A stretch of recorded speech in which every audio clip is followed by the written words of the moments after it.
What we need to show, every non-zero element in D has a multiplicative inverse.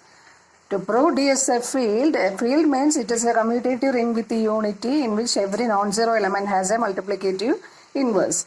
We have taken that our D is an integral domain. So it is a commutative ring with unity without zero divisors. So ഒരു ഭാഗം നമുക്ക് അവിടെ നിന്ന് വന്നു, commutative ring with unity. ഇനി നമുക്ക് prove ചെയ്യാനുള്ളത് every non-zero element has a multiplicative inverse in D. So you just take a non-zero element in D and let it be A. Suppose A not equal to 0, be an element in D. We have to find a multiplicative inverse for this A.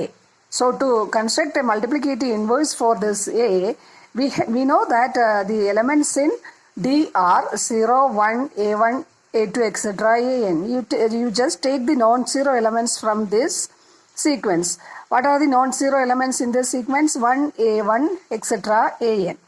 And you just multiply these elements 1, A1, A2, etc. AN with A. Here A is not equal to 0. You just multiply with A. So you know that an integral domain means, first of all, it is a ring. A ring means there are two binary operations, addition and multiplication, and it is closed with respect to multiplication. So these elements are also in your ring D. Okay, but the elements in D are, this is 0 element, you just multiply this with A. So you obtain that. Also your D is an integral domain without zero divisors. So the product of two non-zero elements need not equal to 0. Zero divisor ഇല്ലെങ്കിൽ എന്താ, രണ്ട് non-zero എലമെൻറ്റുകളുടെ product എടുത്തു കഴിഞ്ഞാൽ എന്ത് തന്നെയാണ്, not equal to 0 തന്നെയാണ്. അപ്പോൾ ഇവിടെ നമ്മൾ 1 മുതൽ AN വരെയുള്ള ആളുകളെ A വെച്ചാണ് മൾട്ടിപ്ലൈ ചെയ്യുന്നത്. A നോട്ട് ഈക്വൽ ടു 0 ആണ്. അപ്പോൾ ഇതിൽ ആരും 0 അല്ല, കാരണം D is an integral domain, it has no divisors of 0, and A not equal to 0 and these elements are not equal to 0. So these are non-zero elements. You know that D is closed with respect to multiplication. So A into 1, A into etc. are ഇതിൽ ആകെയുള്ള elements 0 മാറ്റി നിർത്തി നമ്മൾ. ഇതിലെ non-zero elements ഇതാണ്. അപ്പോൾ ഈ element ഇതും ഡിയിലെ എലമെൻറ്റ്സ് ആണ്. ഡിയിൽ നോൺ-സീറോ എലമെൻറ്റ്സുകൾ ഇതാണെന്ന് അറിയാം. അപ്പോൾ ഈ ആളുകൾ ഇതിലേതെങ്കിലും ആളുകളോട് ഈക്വൽ ആയിരിക്കും. ചിലപ്പോൾ A into 1 എന്ന് പറയുന്നത് 1 ആവാം, അല്ലെങ്കിൽ A into A1 എന്ന് പറയുന്നത് 1 ആവാം, അങ്ങനെയാവാം. കിട്ടിയോ? അപ്പോൾ നമ്മൾ ക്ലെയിം ചെയ്യുന്നത് ഈ ആളുകളെല്ലാം ഡിസ്റ്റിങ്ക്റ്റ് ആണെന്നാണ് നമ്മൾ പ്രൂവ് ചെയ്യാൻ പോകുന്നത്. ഡിസ്റ്റിങ്ക്റ്റ് അല്ലെങ്കിൽ എന്ത് സംഭവിക്കും? ഇതിൽ ആരെങ്കിലും കോയിൻസിഡൻസ് വരികയാണെങ്കിൽ എന്ത് സംഭവിക്കും? നോക്കൂ, A into AI is equal to A into AJ. I not equal to J ആണെന്ന് വിചാരിച്ചോ. കിട്ടിയോ? അപ്പോൾ ലെഫ്റ്റ് ക്യാൻസലേഷൻ ലോ അപ്ലൈ ചെയ്യുക. അപ്പോൾ എന്താ വരുന്നത്? AI is equal to AJ. അപ്പോൾ ഈ എലമെൻറ്റുകൾ ഈക്വൽ ആണെങ്കിൽ മാത്രമേ എന്ത് സംഭവിക്കുള്ളൂ? ഈ പ്രോഡക്റ്റും ഈക്വൽ ആവുള്ളൂ. കിട്ടിയോ? അപ്പോൾ ഇവിടെ എങ്ങനെയാണ് നമുക്ക് ലെഫ്റ്റ് ക്യാൻസലേഷൻ ലോ അല്ലെങ്കിൽ ക്യാൻസലേഷൻ ലോ അപ്ലൈ ചെയ്യാൻ പറ്റിയത്? നമ്മൾ നേരത്തെ ഒരു തിയറം ഡിറൈവ് ചെയ്തിരുന്നു, പ്രൂവ് ചെയ്തിരുന്നു. എന്താ പ്രൂവ് ചെയ്തിരുന്നത്? R is a ring with unity without zero divisors if and only if cancellation laws hold in R. അല്ലേ? അപ്പോൾ ഇൻ്റഗ്രൽ ഡൊമൈൻ എന്ന് പറഞ്ഞാൽ എന്താ? സീറോ ഡിവൈസർ ഇല്ല. അപ്പോൾ അതിനകത്ത് ആ തിയറം പ്രകാരം ക്യാൻസലേഷൻ ലോ ഹോൾഡ് ചെയ്യുന്നു. ക്യാൻസലേഷൻ ലോ അപ്ലൈ ചെയ്തിട്ട് AI is equal to AJ. അപ്പോൾ ഈ എലമെൻറ്റ്സ് ഡിസ്റ്റിങ്ക്റ്റ് ആണെങ്കിൽ ഈ പ്രോഡക്റ്റും ഡിസ്റ്റിങ്ക്റ്റ് ആയിരിക്കും. കിട്ടിയോ? ഇനി ഞാൻ പറഞ്ഞു ഈ ആളുകൾ ഇതിലെ ഏതെങ്കിലും ആളുകളോട് ഈക്വൽ ആണ്. Suppose A into 1 is equal to 1 ആണെന്ന് വിചാരിക്കുക. A into 1 is equal to 1 ആണെന്ന് വിചാരിക്കുക. അപ്പോൾ എന്താ വരുന്നത്? 1 എന്ന് പറഞ്ഞാൽ മൾട്ടിപ്ലിക്കേറ്റീവ് ഐഡൻറ്റിറ്റി ആണ് ഡിയിലെ. A എന്ന് പറയുന്ന ഡിയിലെ ഒരു നോൺ-സീറോ എലമെൻ്റ് ആണ്. അപ്പോൾ A into 1 എന്ന് പറഞ്ഞാൽ ആക്ച്വലി എന്താ? A ആണ് അല്ലേ? 1 എന്ന് പറയുന്ന മൾട്ടിപ്ലിക്കേറ്റീവ് ഐഡൻറ്റിറ്റി ആയതുകൊണ്ട് A into 1 is equal to A. So A is equal to 1 എന്ന് വരും അല്ലേ? A equal to 1 എന്ന് പറഞ്ഞു കഴിഞ്ഞാൽ പിന്നെ അതിൻ്റെ ഇൻവേഴ്സ് എന്താ? 1 തന്നെയാണ്. അപ്പോൾ എയുടെ ഇൻവേഴ്സ്, ഈ കേസിൽ എയുടെ ഇൻവേഴ്സ് ഉണ്ട്. നമുക്ക് അതല്ലേ വേണ്ടത്? നോൺ-സീറോ എലമെൻറ്റിന് ഇൻവേഴ്സ് അല്ലേ വേണ്ടത്? ഇനി നോക്കൂ, A into AI is equal to 1 ആണെന്ന് വിചാരിക്കുക. ഏതെങ്കിലും ഒന്നും ഇങ്ങനെ സംഭവിക്കുമല്ലോ. A into AI is equal to 1 for some I. അങ്ങനെ ആകുമ്പോൾ എന്താ സംഭവിക്കുന്നത്? എന്താ സംഭവിക്കുക? AI എന്ന് പറയുന്ന ആള് എന്താവും? AI is the multiplicative inverse of A. കിട്ടിയോ? അപ്പോൾ രണ്ടായാലും നമ്മൾക്ക് എന്താണ്, എ നോൺ സീറോ എലമെന്റ് ആണെങ്കിൽ എന്താ, ഒന്നുമില്ലെങ്കിൽ എ 1 ആയിരിക്കും. 1 ആണെങ്കിൽ പിന്നെ അതിന് മൾട്ടിപ്ലിക്കേറ്റീവ് ഇൻവേഴ്സ് 1 ഉണ്ട്. അല്ലെങ്കിൽ എക്ക് മൾട്ടിപ്ലിക്കേറ്റീവ് ഇൻവേഴ്സ് നമ്മൾ ഈ രീതിയിൽ കണ്ടുപിടിച്ചു. So every non zero element in D has A multiplicative inverse in D. So what we showed that every finite integral domain is a field. ഇത് ഫൈനൈറ്റ് ആയതുകൊണ്ടാണ് കേട്ടോ നമുക്ക് ഇത് കോയിൻസിഡൻസ് വരുന്നു, അതുകൊണ്ട് ഇതിൽ ഏതെങ്കിലും ആളുകളോട് ഈക്വൽ ആയിരിക്കും എന്നൊക്കെ പറയാൻ പറ്റിയത്, അല്ലെങ്കിൽ പറയാൻ പറ്റില്ല. അപ്പോൾ ഫൈനൈറ്റ് ഇന്റഗ്രൽ ഡൊമൈൻസ് എല്ലാം ഫീൽഡാണ്. കിട്ടിയോ? അപ്പം ഞാനിപ്പോൾ പറഞ്ഞൊരു നോട്ട് ഞാൻ പറഞ്ഞിരുന്നു. എന്താ പറഞ്ഞത്? every field is an integral domain. അത് നിങ്ങൾക്കറിയാം അല്ലേ? ഫീൽഡ് ആണെങ്കിൽ അതിന് ഡിവൈസേഴ്സോ സീറോ ഇല്ല എന്നൊക്കെ നമ്മൾ പ്രൂവ് ചെയ്തിട്ടുള്ളതാണ്. Every field is an integral domain. Converse true ആണെന്നുണ്ടോ? ബട്ട് ദി കോൺവേഴ്സ് എന്താ? എവറി ഇന്റഗ്രൽ ഡൊമെയിൻ ഫീൽഡ് ആണോ? അല്ല. But the converse need not be true. Converse need not be true. അപ്പോൾ ഇതിനുള്ള പക്ഷെ converse finite integral domains field ആയിരിക്കും അല്ലേ? നോക്കൂ, converse need not be true എന്ന് പറഞ്ഞാൽ നിങ്ങൾക്ക് പറയാൻ പറ്റും ഒരു integral domain field ring integral domain ആണ്, പക്ഷെ ഫീൽഡ് അല്ല. ഏതാണ്? ഇപ്പം നിങ്ങൾ പഠിച്ചിട്ടുള്ളത് നോക്കൂ, സെഡിന്റെ കാര്യത്തിൽ എന്താ സംഭവിക്കുന്നത്? സെഡിൽ എന്താ സംഭവിക്കുന്നത്? Z is an integral domain. Zero divisor ഉണ്ടോ അതിന്? ഇല്ല. അതിൽ ഏതെങ്കിലും നോൺ സീറോ എലമെന്റുകൾ പ്രൊഡക്റ്റ് എടുത്തു കഴിഞ്ഞാൽ സീറോ കിട്ടോ? ഇല്ല. Z is an integral domain. പക്ഷെ ഇത് ഫീൽഡ് ആണോ? ഇതിൽ ഏതൊരു നോൺ സീറോ എലമെന്റ് എടുത്താലും അതിന് മൾട്ടിപ്ലിക്കേറ്റീവ് ഇൻവേഴ്സ് ഉണ്ടോ? ഇതിൽ ആകെ മൾട്ടിപ്ലിക്കേറ്റീവ് ഇൻവേഴ്സ് വരുന്നത് ആകെ 1നും -1നും മാത്രമാണ്. ഇപ്പൊ 2 എടുത്തു കഴിഞ്ഞാൽ 2ന് മൾട്ടിപ്ലിക്കേറ്റീവ് ഇൻവേഴ്സ് ഉണ്ടോ? ഇല്ല അല്ലേ? 2 belongs to Z is an integral domain, but it is not a field. അല്ലേ? അപ്പൊ ആ ഒരു ബന്ധം നിങ്ങൾ മനസ്സിലാക്കണം. എല്ലാ ഫീൽഡും ഇന്റഗ്രൽ ഡൊമെയിൻ ആണ്, അത് നമ്മൾ പ്രൂവ് ചെയ്തു. പക്ഷെ ഇന്റഗ്രൽ ഡൊമെയിൻസ് എല്ലാം ഫീൽഡ് ആവണമെന്ന് യാതൊരു നിർബന്ധവും ഇല്ല. അതിനുള്ള എക്സാമ്പിൾ ആണ് ഇപ്പോൾ പറഞ്ഞത്.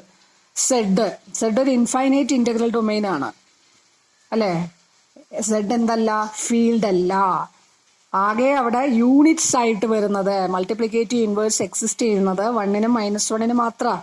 വേറെ ആർക്കും മൾട്ടിപ്ലിക്കേറ്റീവ് ഇൻവേഴ്സ് എക്സിസ്റ്റ് ചെയ്യുന്നില്ല. So Z is not a field, but it is an integral domain. പക്ഷെ ഫൈനൈറ്റ് ഇന്റഗ്രൽ ഡൊമെയിൻസ് ആണെങ്കിൽ അതെല്ലാം എന്തായിരിക്കും? ഫീൽഡ് ആയിരിക്കും. ഫൈനൈറ്റ് ഇന്റഗ്രൽ ഡൊമെയിൻസ് നിങ്ങൾ പഠിച്ചിട്ടുള്ള ആരാ? ഇതാ ഈ ഫോമിൽ വരുന്നത് സെഡ് പി പ്രൈം. അപ്പൊ അതാണ് അടുത്ത corollary. If P is prime, then set P is a field. How we find the zero divisors in a ring of the form Zn addition modulo n multiplication modulo n? We proved that the zero divisors in Zn are the elements in Zn which are not relatively prime to n. But in the case of set P, how many elements are there in set P? P elements. And what are the elements? 0, 1, 2, 3 up to P -1. Okay, all these elements set P, you know that the elements in set P 0, 1, 2, 3 up to P -1, and all these elements are relatively prime. All the except 0, all the from 1 to P -1 elements are relatively prime to P. So set P has no zero divisors. Okay, so set P is an integral domain. We proved that every finite integral domain is a field. Since set P is a finite integral domain, it must be a field. So if P is a prime, then set P is a field. വളരെ useful ആയിട്ടുള്ളൊരു റിസൾട്ടാണ്. അത് use ചെയ്തിട്ട് നമുക്ക് എന്ത് പറയാം? ഇപ്പോൾ set 5, set 7 അങ്ങനെയുള്ള ആളുകളെല്ലാം ഫീൽഡാണെന്ന് പറയാം. കിട്ടിയോ? ഞാൻ അടുത്ത് പറയുന്നത് അത് തന്നെയാണല്ലേ, set P is a field. ഇനി അടുത്ത് വളരെ ഇമ്പോർട്ടൻ്റ് ആയിട്ടുള്ളൊരു ഡെഫിനിഷനാണ് characteristic of a ring. What is mean by characteristic of a ring? റിങ്ങിൻ്റെ ക്യാരക്ടറിസ്റ്റിക് എന്ന് പറഞ്ഞു കഴിഞ്ഞാൽ ഇപ്പോൾ എന്താണ് എല്ലാ റിങ്ങിനും ഇപ്പോൾ ഫൈനൈറ്റ് ക്യാരക്ടറിസ്റ്റിക് ആവണം നിർബന്ധമൊന്നുമില്ല.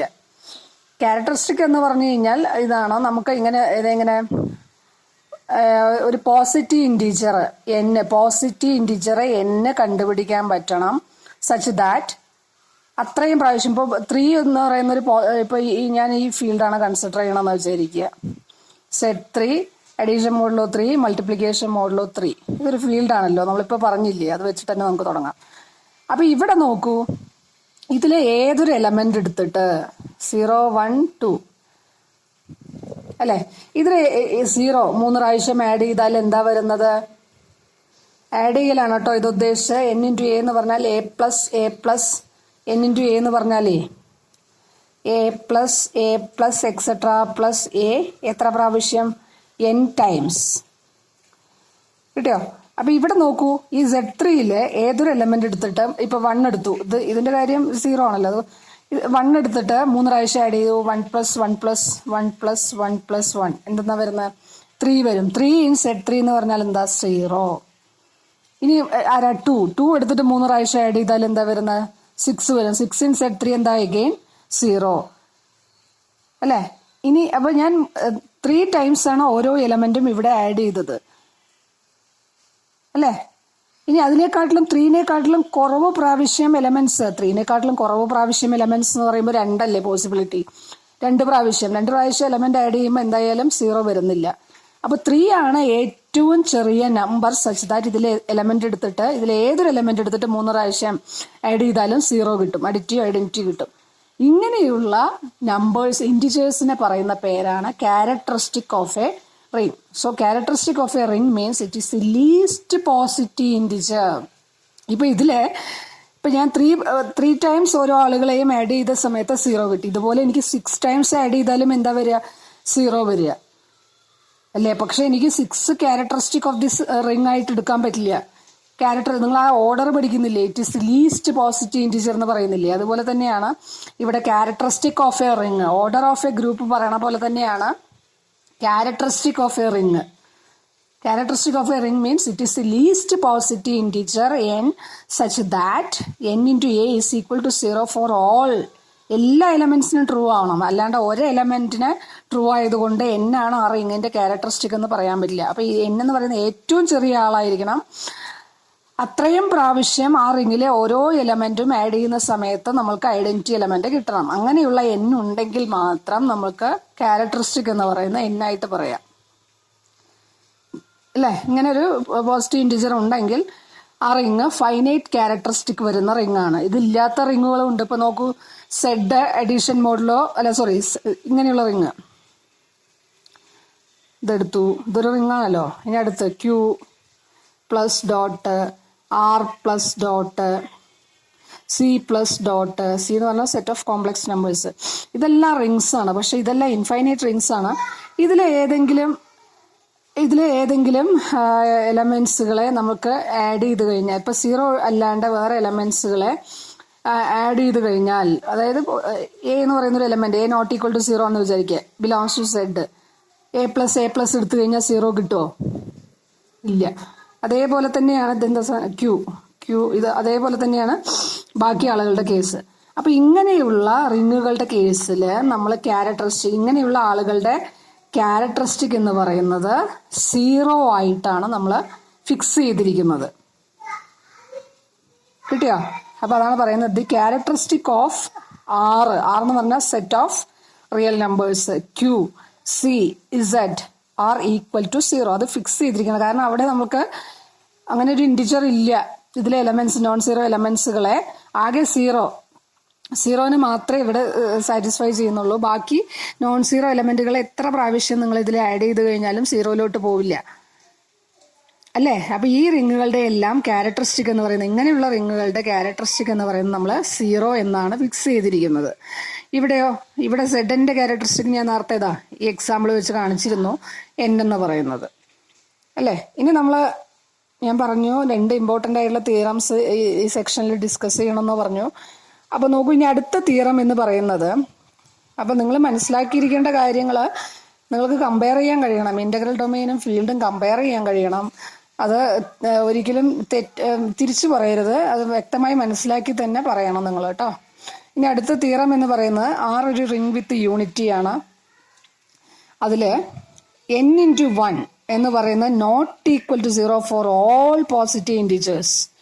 ഏതൊരു പോസിറ്റീവ് ഇൻറ്റിജർ എടുക്കുമ്പോഴും ഈ റിങ്ങിനകത്ത് 1നെ അത്രയും പ്രാവശ്യം, ഏതൊരു പോസിറ്റീവ് ഇൻറ്റിജർ എടുത്തോട്ടെ അത്രയും പ്രാവശ്യം 1 ചെയ്യുന്ന സമയത്ത്, 1നെ ആഡ് ചെയ്യുന്ന സമയത്ത് എന്താ നോട്ട് ഈക്വൽ ടു 0 ഒരിക്കലും വരുന്നില്ല. അപ്പൊ ഇങ്ങനെയുള്ള കേസിൽ R ഹാസ് ക്യാരക്ടറിസ്റ്റിക് 0 എന്ന് പറയാം. ഇവിടെ ഈ പറഞ്ഞിട്ടുള്ള എക്സാമ്പിൾ പ്രകാരം ഇതുപോലെ അല്ല, ഇവിടെ n×1 ആണ് പറഞ്ഞത്. അപ്പൊ 1 + n×1 എന്ന് പറഞ്ഞാൽ എന്താ പറയാലോ, 1 + 1 + 1 n പ്രാവശ്യം അല്ലേ. ഇനി if n×1 equal to 0 for some n belongs to Z+, ഏതോ ഒരു കുറച്ച് പോസിറ്റീവ് ഇൻറ്റിജേഴ്സ് ഉണ്ട്, 1നെ അത്രയും പ്രാവശ്യം, രണ്ട് മൂന്ന് പോസിറ്റീവ് ഇൻറ്റിജേഴ്സ് ഉണ്ടെന്ന് വിചാരിക്കുക, 1നെ അത്രയും പ്രാവശ്യം ആഡ് ചെയ്യുന്ന സമയത്ത് 0 കിട്ടുന്നത്. അങ്ങനെയാണെങ്കിൽ അങ്ങനെയുള്ള പോസിറ്റീവ് ഇൻറ്റിജേഴ്സ്, അങ്ങനെയുള്ള എന്നുകളിൽ ഏറ്റവും smallest positive integer is the characteristic of R. അപ്പൊ ഇതാണ് നമ്മൾക്ക് പ്രൂവ് ചെയ്യാനുള്ളത്. കിട്ടിയോ? അപ്പൊ 2 പാർട്ടായിട്ട് തന്നെ നമ്മൾ പ്രൂവ് ചെയ്യണം. ആദ്യത്തെ പാർട്ട് എന്ന് പറയുന്നത് n×1 not equal to 0. Okay, n×1 not equal to 0 എന്ന് പറയുമ്പോൾ നമുക്ക് എന്താ പ്രൂവ് ചെയ്യാനുള്ളത്? ക്യാരക്ടറിസ്റ്റിക് 0 എന്ന് പ്രൂവ് ചെയ്യണം. അതായത് അതിൽ ഇപ്പം നോൺ സീറോ എലിമെന്റ് എടുക്കുകയാണെങ്കിൽ എത്ര പ്രാവശ്യം ആഡ് ചെയ്താലും 0 പോകുന്നില്ല എന്ന് കാണിക്കണം. അപ്പോൾ if n×1 not equal to 0 for every, ഇത് വളരെ ഇമ്പോർട്ടൻ്റ് ആണ്, for every n belongs to Z+. അങ്ങനെയാണെങ്കിൽ നമുക്ക് ചെയ്യേണ്ടത് എന്താ? n×a നോട്ട് ഈക്വൽ ടു 0 എന്ന് പ്രൂവ് ചെയ്യണം അല്ലേ. n×1 നോട്ട് ഈക്വൽ ടു 0 ആണെങ്കിൽ എന്താ പറയാം? n×a 0 ആവുമോ? ഇല്ല. n×a not equal to 0 for every a belongs to R and for some positive integer n. അപ്പൊ n×a നോട്ട് ഈക്വൽ ടു 0 ആണെങ്കിൽ നമുക്ക് എന്താ പറയാൻ പറ്റുക? n×a നോട്ട് ഈക്വൽ ടു 0 ആണെങ്കിൽ നമുക്ക് എന്ത് പറയാൻ പറ്റും? For some positive integer and for some positive integer n. ഇത് ട്രൂ അല്ലെങ്കിൽ നമുക്ക് എന്താ പറയാൻ പറ്റുക?